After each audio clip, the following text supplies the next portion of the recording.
আসসালামু আলাইকুম, সবাই কেমন আছেন? আশা করি ভালো আছেন। আজকে আমি একটা ভিডিও নিয়ে আসলাম। দেখেন, এটা হলো কুয়েতে আজকে প্রচণ্ড প্রচণ্ড মানে পড়তেছে, কুয়াশা পড়তেছে। দেখেন, কিচ্ছুই দেখা যায় না, মানে 10 হাত দূরেও দেখা যায় না। এরকম হয়তো ভিডিওতে একটু দেখা যায়, কিন্তু বাস্তবে মানে দেখা যাচ্ছিল না। দেখেন, পুরো বাড়িঘর মনে হয় যেন ধোঁয়া, আগুন লাগছে, ধোঁয়া উঠতেছে এরকম। এটা হলো কুয়েতের একটা আবাসিক এলাকা, পুরো বাংলাদেশের মতন। বাংলাদেশে এরকম পড়ে আর কি, কুয়াশা পড়ে। ছোটোবেলায় দেখতাম। আমি এখন রাস্তায় আসছি, দেখেন আমার ক্যামেরা গোলাই যেতেছে কুয়াশায়। আল্লাহ, কি অবস্থা! আমি মাত্র এক জায়গা থেকে আসলাম গাড়ি নিয়ে। আমি 1 ঘন্টা রাস্তায় দাঁড়াইছিলাম, সব গাড়ি রাস্তায় দাঁড়াইয়াছিল। মানে যাওয়ার মতন কোনো পরিস্থিতি নাই, কারণ এদেশে তো গাড়ি অনেক স্পিডে চলে। সেই জন্য মানে অ্যাক্সিডেন্ট হইতে পারে, দুর্ঘটনা ঘটতে পারে। সেই জন্য সবাই রাস্তায় দাঁড়িয়ে গেছে ইমার্জেন্সি লাইট জ্বালাইয়া। তো 1 ঘন্টা পর আস্তে আস্তে আস্তে আস্তে বাসায় আসলাম। তো আইসা করে একটা ভিডিও করি আপনাদের উদ্দেশ্যে, আমার বন্ধুদের উদ্দেশ্যে।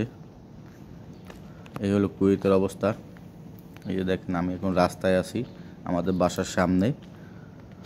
আর কুয়েতে তো এই যে দেখেন, বাসার সামনেই গাড়ি পার্কিং করা থাকে।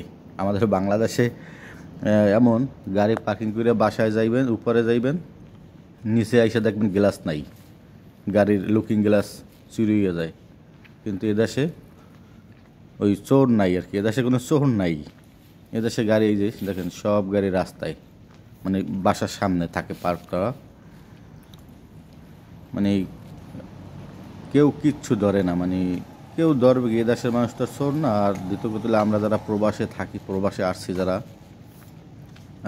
তারা তো এগুলো ভয়তে কেউ ধরবে না। এগুলো ভাঙে কী করবে, কোথায় বেচবে? এখানে চোরাই মাল কেনার মতন কি কোনো জায়গা নাই। তো প্রশ্নই আসে না এগুলো চুরি করার। আর বাংলাদেশে তো সব কিছুই আছে। বাংলাদেশে চোরাই মার্কেট আছে, চোরাই দোকান আছে, কত কিছুই তো আছে। কিন্তু বলতে লজ্জা হচ্ছে, আমাদের দেশ বাংলাদেশ, আমাদের সোনার বাংলাদেশ। কিন্তু তারপরে বললাম, একটু উদাহরণ দিলাম আর কি, যে এই বিদেশের বাড়ি আর আমাদের বাংলাদেশের বাড়ি। ওই দেখেন গাড়ি একটা একটা দাঁড়াই রয়েছে গাড়ি, ও যাচ্ছে না, মানে কুয়াশাও কিছু দেখতেছে না। ও রাস্তার মাঝখানেই ইমার্জেন্সি লাইট জ্বালাই বসে আছে। দেখেন কি অবস্থা কুয়াশায়।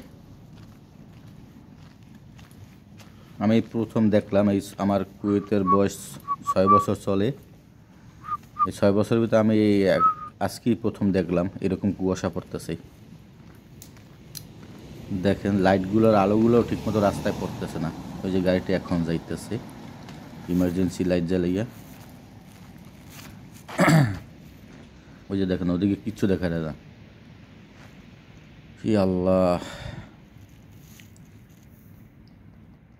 এটা হলো একটা আবাসিক এলাকা। এখানে অবশ্য গাড়ি এইসব রোডে আস্তে আস্তে গাড়ি চালায় সবাই, কারণ ওই মাঝে মাঝে বাচ্চারা বাসার সামনে, এখানে তো খেলাধুলার মাঠ নাই বেশি একটা। এদেশে আমাদের বাংলাদেশে যেরকম খেলাধুলার মাঠ থাকে, এদেশে আমি এখন পর্যন্ত দেখি নাই খেলাধুলার মাঠ। আলাদা আছে অল্প, মানে পার্ক, ওই পার্কের ভিতরে যাইয়া বাচ্চারা খেলাধুলা করে। আর হলো যে আপনার নাকি বাচ্চারা রাস্তায় আসে, বাচ্চারা খেলাধুলা করে, সেই জন্য মানে গাড়ি সবাই আস্তে আস্তে চালায়। এইটা হলো আমার বসের বাসা। এই বাসায় আমি চাকরি করি। 745 হাউস নাম্বার। এটা হলো আবদুল্লাহ মোবারক। এটা নূতন একটা এরিয়া, নূতন একটা মন্তাকা করছে। মন্তাকা বলতে আবাসিক এলাকা, যেমন গুলশান বনানী একটা এলাকা, এরকম আরবিতে বলে মন্তাকা, ওরকম একটা এলাকা এটা। এখানে আমার বসে নূতন বাড়ি করছে। তো এই হলো আমার বাড়ি। ভালো থাকবেন, সুস্থ থাকবেন। আল্লাহ হাফেজ।